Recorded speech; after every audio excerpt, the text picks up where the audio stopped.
Olá, meus queridos irmãos, olá, minhas queridas irmãs. Que satisfação estamos hoje aqui para aprender um pouquinho mais do Evangelho de Jesus. Devido a esse isolamento social, não podemos estar todos juntos presentes no salão de palestra da Seara, mas graças a essa tecnologia podemos estar então conectados, elevando nossos pensamentos com os ensinamentos do Evangelho do Cristo. Hoje nós vamos falar um pouquinho sobre o Sermão do Monte. Uns conhecem como o Sermão da Montanha.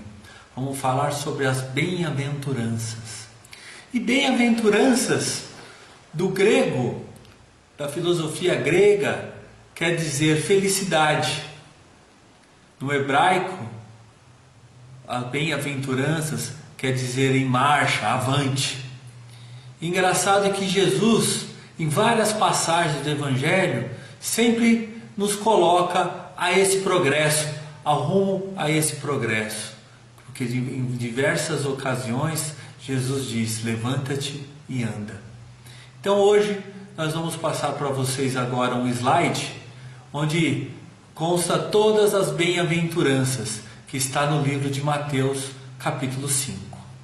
Bem-aventurados os pobres de espírito, porque deles é o reino dos céus. Mas quem seriam então os pobres de espírito? Os humildes, aqueles desprendidos dos bens terrenos, por livre e espontânea escolha espiritual. Bem-aventurados os que choram, porque serão consolados.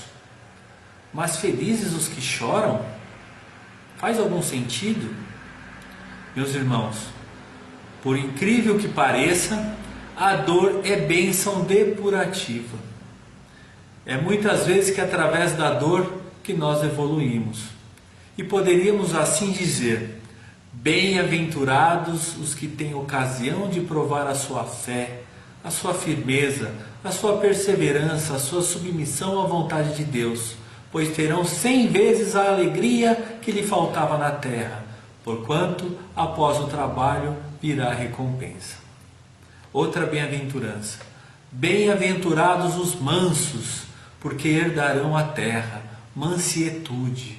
Mansietude não significa passividade ou apatia. É justamente descobrir em si as potências divinas e renunciar definitivamente à violência física ou moral. Bem-aventurados os misericordiosos, porque encontrarão misericórdia. Ser misericordioso é compadecer da dor e compreender as necessidades de seus semelhantes. Outra: bem-aventurados os puros de coração, porque verão a Deus. Puros, livres das impurezas, do egoísmo, da inveja, e é num treinamento de querer servir e servir sempre. Bem-aventurados os pacificadores, porque serão chamados filhos de Deus. Pacificadores. Mais do que restabelecer a paz alheia, é estar em paz consigo mesmo. Bem-aventurados os que sofrem perseguição por causa da justiça, porque deles é o reino dos céus.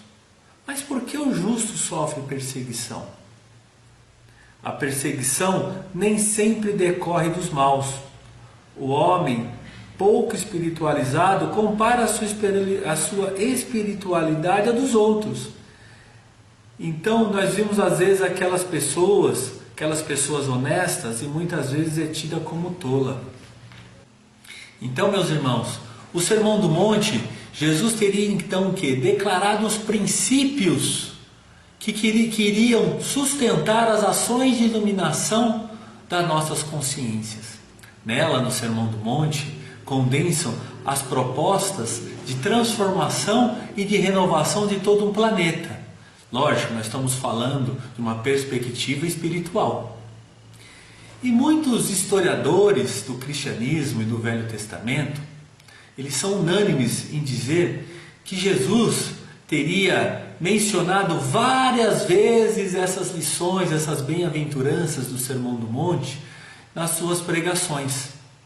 nas suas passagens, nas suas visitas. Muitos ainda entendem que seria uma coletânea, né, de várias passagens escritas pelo apóstolo Levi, Mateus. E ele, ao longo desses 3 anos de acompanhamento de Jesus, ele anotou as suas ideias, os seus pensamentos, né, sobre essas virtudes do Sermão do Monte.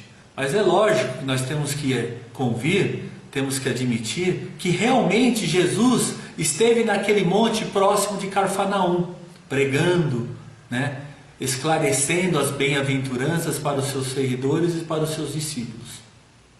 O fato é que essas lições são tão impactantes, têm uma mensagem tão sublime, que até mesmo os não cristãos, os que não professam o cristianismo, reconhecem a importância e a sabedoria desses conhecimentos.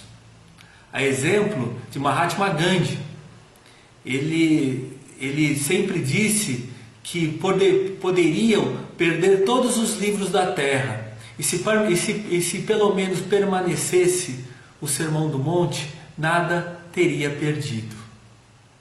Então, meus irmãos, essa questão do Sermão do Monte nos coloca o quê?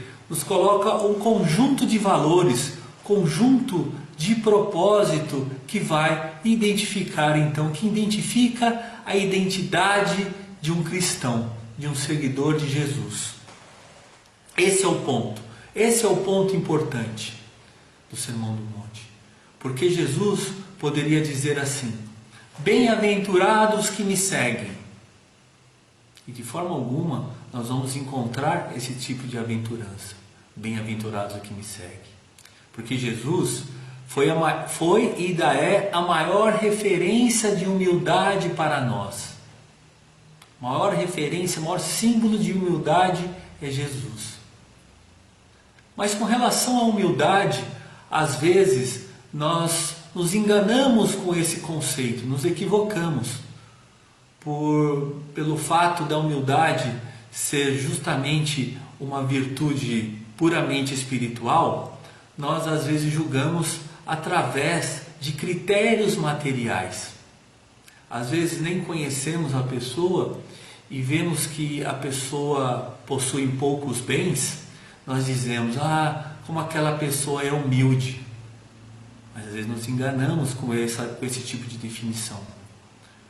Porque nós encontramos diversas pessoas com muitos bens e são tremendamente humildes.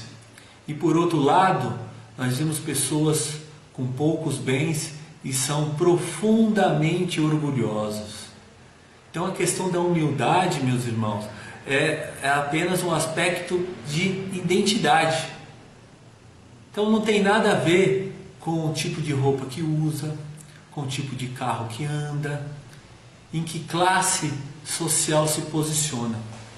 Porque a humildade, o valor da humildade é justamente o quê? A abertura para o aprendizado, a abertura para o aprimoramento. Porque o humilde ele sabe realmente naquilo que ele é bom, onde ele é bom. Mas por outro lado, da mesma forma que ele sabe aquilo que ele é bom, ele sabe também aquilo que ele não é bom, aonde ele precisa aprender mais, ele precisa se aperfeiçoar. Porque não existe ninguém em excelência em tudo. Pode ter um físico renomado, sábio, que conhece tudo sobre física, mas às vezes não sabe nadar, não sabe tocar um violão. Então ninguém é excelência em tudo. E o humilde, ele sabe então naquilo que ele é bom, naquilo que ele faz bem, mas ele está aberto para o conhecimento, ele está aberto para o aprimoramento.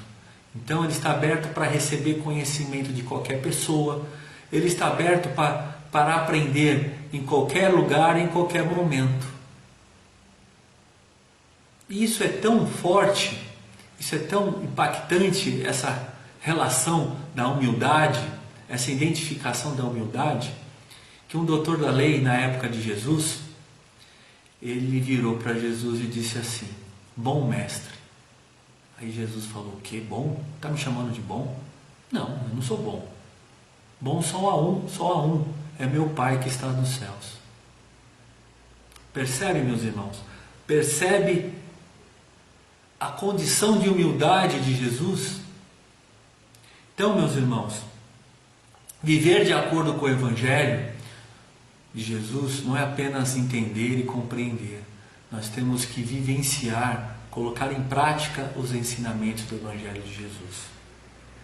Nós, daqui da Seara de Jesus, nós, através das nossas palestras, das nossas escolas, dos nossos estudos, nós que divulgamos a doutrina espírita, não estamos interessados em converter ninguém para o Espiritismo.